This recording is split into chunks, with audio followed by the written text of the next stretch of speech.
কোন জায়গায়? হ্যাঁ, পুরান বাজার। সাইজনেন দুপুরে খাইছেন? হ্যাঁ,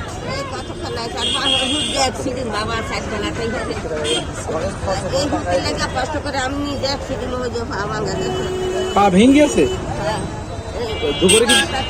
দুপুরে কিছু খেয়েছেন দাদি? হ্যাঁ, খাননি? এমনি ছেলে মেয়ে নেই? খোঁজ খবর নেয় না? কাম করতে পারে না। হাসপাতালে আসলাম 3 মাস। কয় মাস? 3 মাস। এই সাইকেলাতেই বসে ডালের কাম করতে গেছে। দুপুরে খেয়েছেন কিছু? দুপুরে কিছু? বাবা একবার এখন মুড়ি দিছে। মুখে চিন্তা চিন্তা খাইতে আর ও আচ্ছা আচ্ছা, বাড়ি দেখেন, বাড়ি দেখেন, বাড়ি দেখেন। ও যে মুড়ি দেখ। আপনার কত টাকা দিলেন আপনি জানবেন? হ্যাঁ, তো জানতেন খেলা। হ্যাঁ।